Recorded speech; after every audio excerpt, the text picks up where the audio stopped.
What's up, everybody, and welcome back to the channel. VP Tactical here, and today we are talking about suppressors and what it takes to A, get one, and then B, also some of the accessories and things that you might need.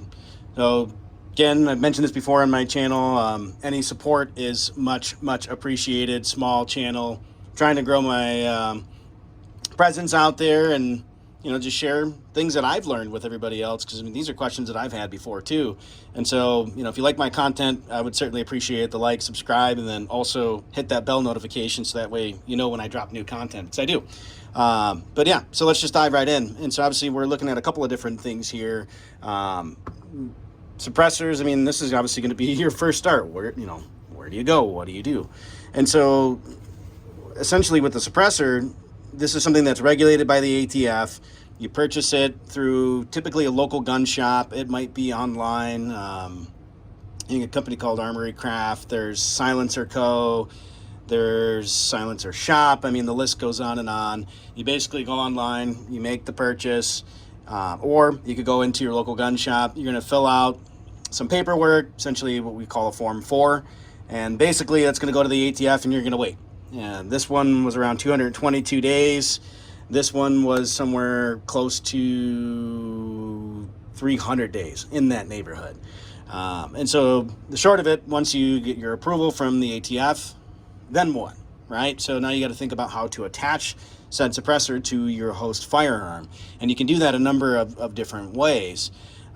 Typically what you're going to get with your suppressor is something like this. This is a standard end cap. This is threaded.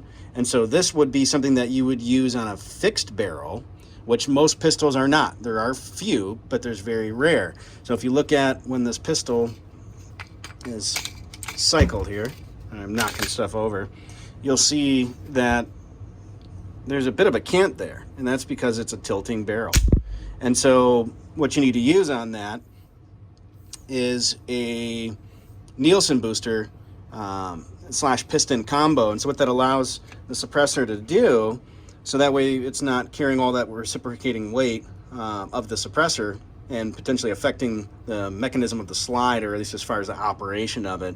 This takes that load off of it. So there's a spring inside here that allows this to move, and as opposed to it being fixed. And so that's why, like we mentioned, with this standard adapter, this is going to be good for things like PCCs, like a pistol caliber carbine, or PDW, which may be like your AP5, MP5. It might be a Strybog. It could be the Scorpion. The list goes on and on. It might be, again, one of the other options. Man, I can't stop knocking stuff over today. And so typically this is, your standard piece that's going to come with it. Again, this is just a regular threaded end cap. What I like to use, which is just personal choice, I like quick disconnect. So this one has a quick disconnect feature where it's basically just a quarter turn, pops off, quarter turn, it's back on, it locked into place. This one's actually by Griffin Armament. And the thing is, when you get into something like this, an initial cost is a little bit higher, but once you've got it set up, it's pretty much hot swappable across your other platforms. And so in this particular instance, I'm running what we call a Nielsen Booster, which again allows that reciprocating weight of the weight of the suppressor itself not to affect the reciprocation of the barrel and it tilting and doing what it's supposed to do as part of its normal function.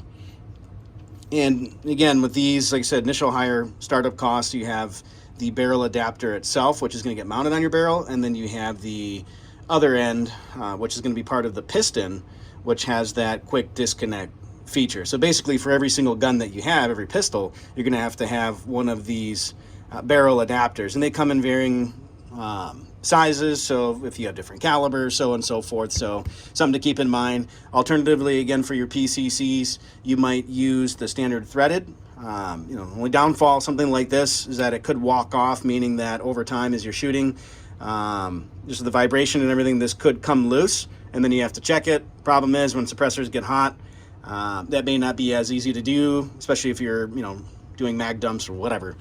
And so a lot of folks will utilize a quick disconnect system, whether it's the Griffin Armament cam lock, or maybe you get into something like this, which this is going to be a little bit more specific. This is a tri-lug adapter, very common on the MP5, AP5 series, and other folks use them too. where kind of the same idea. It just snaps on, twists, locked into place, and you'll know it because that suppressor's not coming off.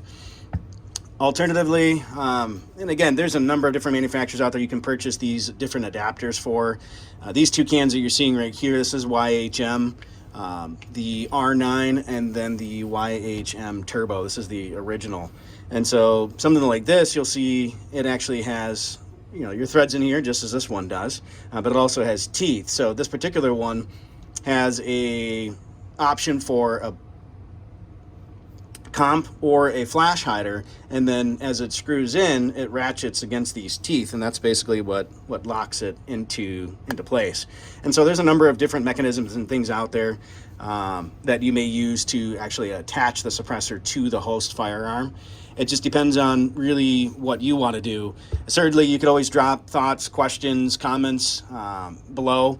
And typically too, when you get your suppressor, depending on, you know, what it is that you're working with, you may also get some of these are called spanner wrenches. So you might need these to either tighten or loosen the various attachments that go in and out of the suppressor itself.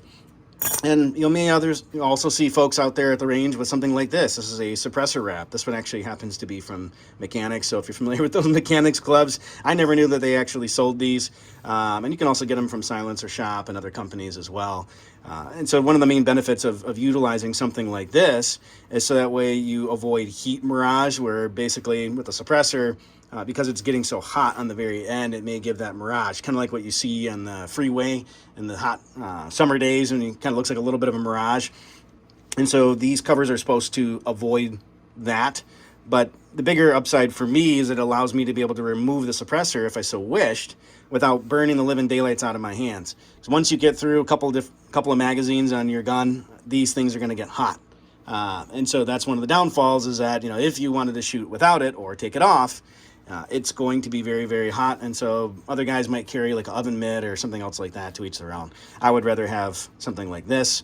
Otherwise, you're just sitting there letting the weapon cool down until you can actually remove this without scalding the living daylights out of your hands. But at any rate, hopefully this video was informative. You liked it. Certainly, like I said, hit that like and subscribe button. Everything that I do here on my channel is all self-funded. And so I'm pretty much going at this at my own pace. And I just want to say I appreciate all the love and support. Be safe, stay vigilant.